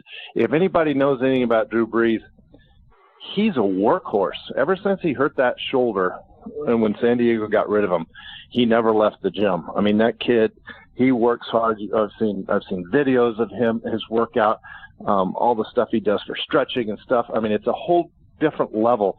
I mean, you didn't see Dan Marino doing that. You didn't see Jim Kelly doing that. You didn't see Jim Everett doing that. These guys are taking it to a whole different level, and kudos to them, because the fact is they weren't taking the hits like we did. They changed the rules in 1997 where, before that, if any defender was about 1 yard away from you, they could blow you up. 1997, they changed the rules. That's about the time I retired. I couldn't take too many more hits. So the guys, I'm not saying they don't get hit. So I'm not trying to say it. They just don't get hit as often or laid out as much as we used to get laid off, which I think is good for the game, which is allowing them to extend their career. But to go back to talk about Drew Brees and his 60,000-plus yards he's thrown for, all the yards he threw at Purdue, I mean, and they were running a wide-open offense at Purdue, which was, throwing almost every down. I mean, he mopped up every one of my records, and kudos to him. He's a Rose Bowl quarterback. He's just a superior talent, even though he's kind of underrated, 6'1". You look at him and go, God, can he play? Somewhat similar analysis that Baker Mayfield's probably going through right now. But the kid's a winner. He works hard. His heart, you can't measure it. I mean, you see that with Katrina. That's only one part of Drew Brees, but you see that part of his passion come through, and that's the part that, his teammates feel, the way his whole persona is. I would never call Drew Brees underrated. I think people do that because maybe you look at it and say, okay, Tom Brady has 6 Super Bowl rings, so everyone else should have 6 Super Bowl rings. Well, it doesn't work like that. Dan Fouts never had one. Dan Marino never had one. Jim Everett never had one. But it doesn't mean that they weren't good football players. It just means that maybe we weren't on the best team at that time like Tom Brady has been. But Drew Brees has definitely been one of the top quarterbacks. And I think all the fantasy football people out there in the world know what Drew Brees brings when you line him up on your fantasy football team, because he's always scoring points. And Jim, what you mentioned Mayfield, and what you've seen of him so far, he's been mentioned as a possible landing spot here in New York with the Jets. And, of course, McCown there might be a good guy to learn from, or at least ease him into the job. There's been some character questions. I'm not going to say issues. The guy is a kind of a cocky guy, which you kind of want here in New York. But say he does land in New York, do you think it would be a good spot? And do you see this guy as a legitimate quarterback 2 or 3 years down the road? Here we're trying to project what 21 and 22-year-olds are going to be like when they're, 25 and 30. I mean, a little bit of that crystal ball. And then we're looking back and making judgments on their career, on stuff they might have done when they're 18 and 19. Like, we all haven't made mistakes. Some of us maybe not as public as others. So, everyone has a bit of character in them. It's just how much, you get out in the public. And today the scrutiny that these kids have is just unbelievable, because I'm not saying that everyone's running around being an angel, but I guarantee it behooves the media to talk about when you're not. So I really feel for the kids. So I'm not going to be the judge of that. I've seen some stuff, but I think the kid's a player. I've looked at his stats. I've watched him play. He's accurate. He's mobile. I think he's maybe the second best guy in this draft, second best quarterback in this draft. I mean, as far as complete, a lot of people are talking about Josh Allen, talking about Rosen. I think there's question marks on each one of those two. Allen being such a talent, but where is he going to throw the ball? Does he have the pedigree, which I would call Mason Rudolph's pedigree, what you want? Now, does Mason have all the talent? Does he have all the tools? I don't know, but I think the Patriots, when Mason Rudolph comes around, will scoop him up if one of the others aren't down. Rosen's a whole different deal. I think that he comes with a different bag. I don't know if teams want that. I mean, there's been a lot of talk about Jim Mora and Rosen, and did they win with Rosen? And they didn't. Jim Mora gets fired. Chip Kelly comes in, and then Rosen goes out. Was Rosen even welcome to be with Chip Kelly? There's all these different things that come out, and I think that when you're looking to pick your number one quarterback, I think you're looking for a guy who can be a leader, a solid guy, and I think that speaks to Sam Darnold. Jim, I want to move on and get some thoughts about your Rams. And first of all, they bring in Ndamukong Suh. They give him a $14 million one-year contract. Good move, good guy for what they need from a piece on the defensive line. And what about his character and the guy in the clubhouse? Any worries about that? Well, I think from everything that I'm hearing, again, we're talking about a guy who's not a first-year guy in the league. He's a veteran. He wants to play for Wade Phillips. He's a different guy than maybe the guy that was out there stomping on people's helmet. I mean, he understands those things, and he's been a pretty upstanding citizen down in Miami. But he's not toting the $20 million a year paycheck. He did give us a discount to some degree. And it's only a 1 year kind of prove it deal. So I think there's some motivation for him. I think Wade Phillips is just going to go crazy with him. I mean, if you're an offensive line and you got Aaron Donald, who hopefully they get tied up in a contract really soon, and you got Ndamukong Suh, and he just wants to be called Sue. So there we go. Well, let's call him that. You got to double both of them. Well, you got other guys rushing, and so everyone else is going to be singles. I mean, because if you don't double team those two guys or turn or whatever, you're going to be in serious trouble up the A gap, and it's going to be, they even bring a hot safety off the corner and drop guys. It's going to be one-on-ones everywhere else, and it's just going to cause havoc. I'm not saying that teams won't be able to do certain things, but with the corners that we have, Talib and Marcus out there, safety's playing good. With those two guys rushing up the middle, I mean, there's some serious trouble.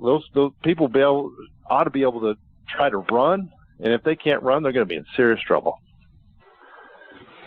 So looking at the division next season, at least on paper, right, based on what we saw from the 49ers and the way they finished, right, Jimmy G leading them to 6 straight wins at the end of the season, all the turnover that the Seahawks have had, the quarterback situation now down in Arizona with Sam Bradford being the guy at least for 1 year, it would seem that the 49ers would be the team that might be able to challenge the Rams next year. It would be an awful big comeback from where they were, midway through last season to being a team that could challenge the Rams. But is that the team that you would worry about if you're the Rams in your own division, or do you think that Seattle might be able to sort this thing out and maybe Bradford has a little bit something left and he and Larry Fitz can do something next year? Well, Chris, I know on any given Sunday, anything can happen. So, I mean, I think you have to be prepared, even if you're the dominant team, which I think the Rams are in this division. I mean, let's be fair. Seattle is retooling. Whatever they want to call it, doesn't mean they're going to be bad. They're just retooling. And if that means that, Russell Wilson can do his magic for a little bit longer or do those, I think that you never know. I mean, because they're going to have a running game. They're going to try, Pete Carroll's going to run that defense, and they're always pretty sound. So, you're going to have a good battle, and there's such a good rivalry between Seattle and the Rams. So that's always going to be a tough one. Arizona, I don't know what to expect from them anymore. I mean, they're going to have the running back. Fitzgerald will be there. So, again, I don't know what to expect from Sam Bradford. I do know this. If you talk about paid games started, Sam Bradford is the richest man ever to play the quarterback position. For True. I mean, this guy, $20 million a year just to do this and got a lot. I really like Sam. I like him as a person. I just know that early in his career he got his knees banged up with the Rams, and that was unfortunate. Because I did think they have an offense that wasn't utilizing his strengths at the time. But anyway, that's a long story. But hopefully his health holds up. I don't know how that knee is, but I think you're going to see Arizona have to dip into the quarterback market at some point. And with that offensive line they have down there in Arizona, or I'm really saying lack of it, a guy like Lamar Jackson may make sense because they need a playmaker, and I think that's where it could start for him. All right, going to the 49ers. I think the 49ers are pretty good with Jimmy.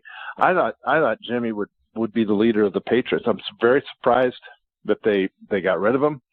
I think that there was probably some turmoil between Kraft and Belichick and Brady, because that was going to be Jimmy's job. You look at any one of Belichick's, he gets rid of the old guys and has plug for the inside guy. In the 2014 draft, I thought Jimmy G was the best quarterback in the draft. And how he went to the Patriots at the end was just amazing. But I think he's a good talent. I think they still have holes at receiver. I still think they're trying to find a running back. I think they got issues with their linebackers. They got some off the field issues. They're not set.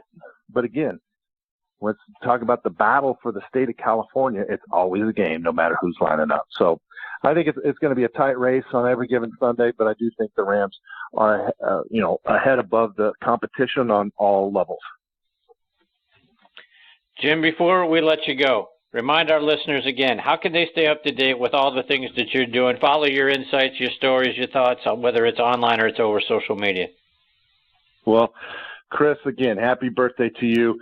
We're not thank God that we can age, have birthdays. Maybe, hopefully, Chris, someday we'll get as old as Bob, and we'll be happy about that. Yeah, you got to wait to go. You'll never catch me. We got to wait. I mean, they're calling us legends and stuff like that, but Bob, I think you're a legend, man.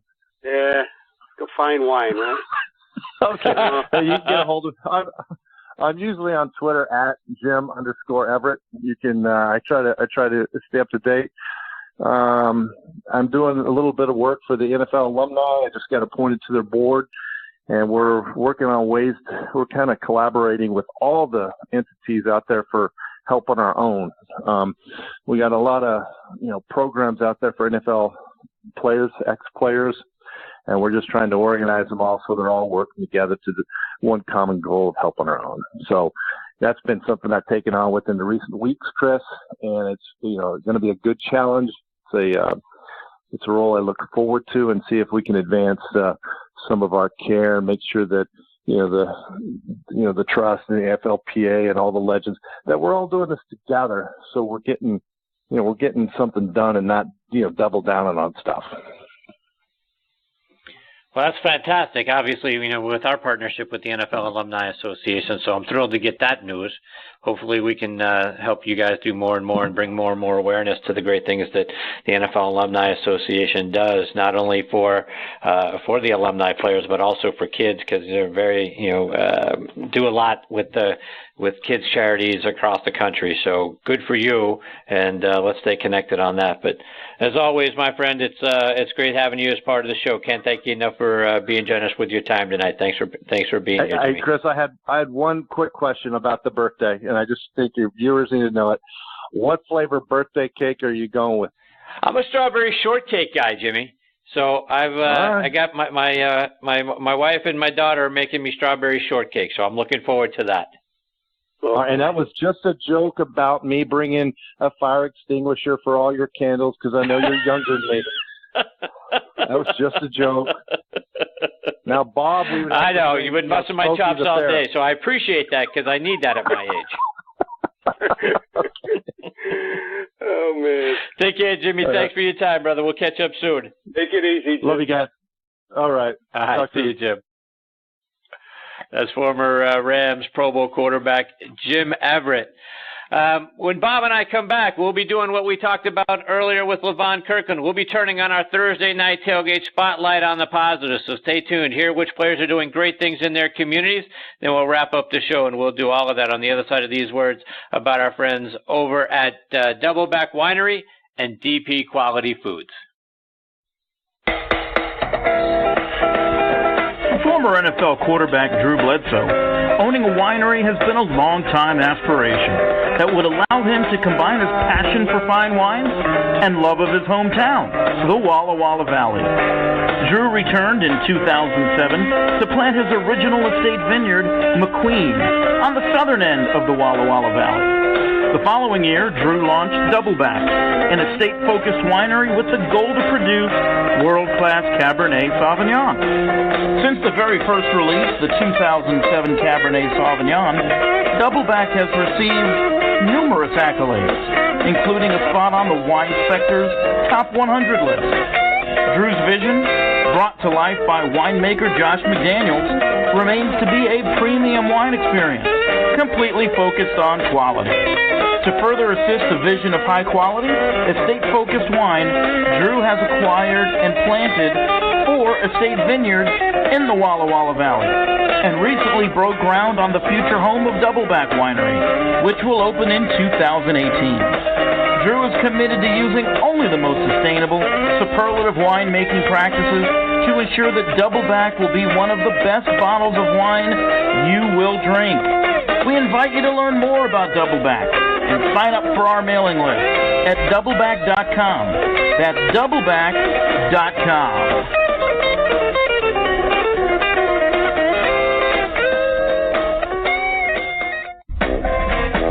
Most folks are familiar with Dan Pastorini's accomplishments on the football field or in race cars.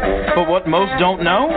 Dan's family background in the restaurant business. For 37 years, Dan's parents, Dante and Dorothy, owned and operated Pastorini's Longhorn Restaurant. So the Pastorini family has a long history of making great tasting food from family recipes. Dan and his partners want to bring some of that to you with their Texas-style rub, Texas-style hickory rub, and their garlic and herb seasoning. First introduced back in 2011, Dan's Texas-style rub immediately began winning awards, taking home the first place trophy for best ribs at the Pasadena Livestock Show and Barbecue Cook-Off. They did it again at the 2012 Texas Ranger Wounded Warrior Cook-Off, and the awards just keep on coming. Check out Dan's line of spices online at dpqualityfoods.com. That's dpqualityfoods.com. And take what you put on the grill to a whole new level. Thursday Night Tailgate, where the spotlight is always on the positive. Tune in Thursday night from 8 to 10 p.m. Eastern Time to hear your favorite NFL legends, players, and coaches sharing their stories. Now back to Chris and Bob. I wouldn't joke about anything else that happens here tonight. Hey, we are back here on Thursday Night Tailgate, and we are turning on our spotlight on the positive. Bob, who you putting your spotlight on this week? Well, Chris, I believe last year I focused on linebacker Sam Acho of the Bears. He was doing some great things. I think last year at this time we brought it up. And then, of course, in the fall, he was again elected as one of the finalists for the NFL Man of the Year award. Just kept adding to what he does. First and foremost, Chris, he's very involved, whatever the Chicago Bears want him to do. That's his first priority, is whatever their PR department says for him to do, he'll try to stay close to home and do it in Chicago, such as the Play 60 initiative, which is very popular throughout the league. He runs a lot of camps, both on the campus of George Halas Hall there in Chicago, Chris, and does a lot with the Chicago public schools, but he's big on the NFL's character playbook program. That's sponsored by the team, but he'll get kids into the Bears locker room. He just loves hanging around Soldier Field and talking to kids, and visits a lot of children's hospitals in Chicago. Chris, that's his main focus. He'll actually bring young kids with him that he's talked already or visited already to hand out blankets and teddy bears to other kids in hospital. He just continues to do a lot with the Play 60 message, getting kids out there at camps and football drills and clinics, but he's nonstop with doing this, Chris, and he's been in the league about 7 years now, and he's really taken Chicago over by storm as far as what he's done in that community. And it looks like he'll continue to do it because he's still having success on the field. So, again, we're going to give another shout-out to Sam Acho, and it's richly deserved. Yes, it is, and that's a great story, Bob. Thanks for continuing to put, and we don't have to spotlight a guy one time, right? I mean, they continue. We see so many guys doing great things over and over and over again, and that we need to keep putting the spotlight back on him because it's fantastic stuff. So kudos to you and to Sam Acho. And Bob, this week I'm going to put my spotlight on Eagles running back Wendell Smallwood. He grew up in Wilmington, Delaware, and wanted to go back to his hometown and make a difference. And over the holidays, he thought, maybe I could do a toy drive. I could take some kids out shopping and give them a shopping spree, or maybe I could donate some money to a local charity. But instead, he decided to do something completely different, something even more meaningful than that. And you see, when you kind of look back on his life, he was raised by a single mom, so he knows the challenges that single moms have for trying to make ends meet while also making sure that, the kids have enough to eat, that they have a bed to sleep in, and even, when we talk about things like, being able to take a kid to a doctor, make a doctor's appointment, single moms have a hard time doing all of those things. So he decided to make an impact by helping some local moms pay their bills while also getting them some Christmas gifts so that they could give them out to their kids and their kids could have a better holiday. So he knows how hard it is, and how hard it was for his mom, to pay their bills and to give him and his two siblings Christmas presents every year. So he took it upon himself to pay their bills and buy some Christmas presents, for those moms who are financially burdened and they wouldn't be able to do it, right? He sort of wanted to take that financial burden off of them. So his mom, when she saw about the things that he was doing, said, she didn't want anything else for Christmas after having watched her son do that for others. That was sort of, his Christmas present to her. And in all, he helped out a dozen single moms. One family, Bob, he bought 3 beds for them because they were just sleeping on the floor in their apartment. One family, he wanted, all they wanted from him was, boy, we'd sure like to take our mom to an Eagles game sometime. So he got them 4 tickets to a game. He took care of one mom who was going through a lot of financial hardships because her 7-month-old had to have open heart surgery, so he paid some of her bills. So, Bob, kudos to Wendell Smallwood for making a huge difference in the lives of 12 families back in his hometown of Wilmington, Delaware. It's fantastic stuff. That's tremendous, Chris, because we know a guy like Smallwood, is not one of these guys that's been around a long time and has made a ton of money. You could tell what he's doing is strictly from the goodness of his character. And that's just incredible. And that's, I guess, why we save it for the end. And just like Levon said, there's just so many good guys doing great things, Chris. And, it's almost like athletes do it more because they have that platform. And kudos to them. They have that platform, and that's probably why they do it. But, again, it's very refreshing, and I'm sure you probably wouldn't want to end your birthday any other way but to have something really enrich your heart like that. Absolutely. Go out on a high note, and that it doesn't get any better than that, so you're exactly right, Bob. And to that end, right, it's time for us to put a bow on this episode of Thursday Night Tailgate. We want to send out our thanks once again to Matthew Laurance, Tony Collins, Levon Kirkland, and Jim Everett for joining us tonight and helping me and us celebrate my birthday tonight. And as always, Bob, the greatest privilege of all is getting to do it with you, my friend. I hope you enjoyed it. It was a great, I guess, for yourself. I know, having talked with guys that we had on tonight, they all love you and you love them, and they go back with you, and probably a great birthday, hopefully a memorable one for you too, Chris. Indeed it was. Thank you. All right, folks, next week we're going to have a bit of a baseball spin on the show. We hope you'll come back and join us, and we're going to be scheduled to talk to former Georgia and Steelers running back and another TNT Hall of Famer, Tim Worley, will be back with us. Former Dodgers and Yankees starting pitcher Tommy John will be here. It's been a little while since we've talked to Tommy. Looking forward to having him back on the show.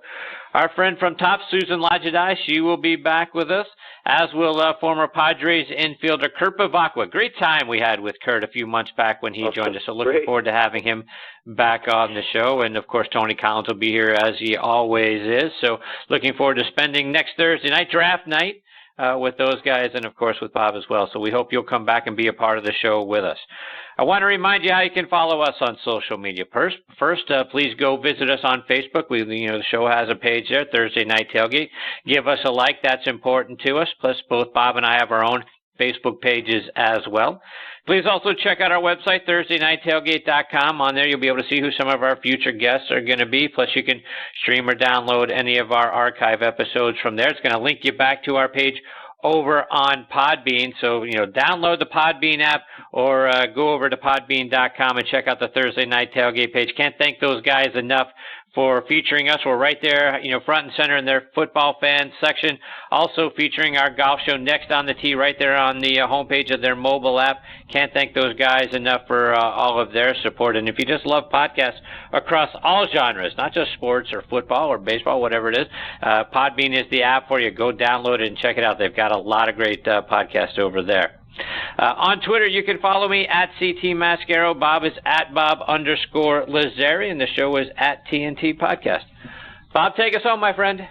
Okay, Chris, again, happy birthday, and let us know how that shortcake was. My mouth is watering right now. So let me know, brother. Thank you.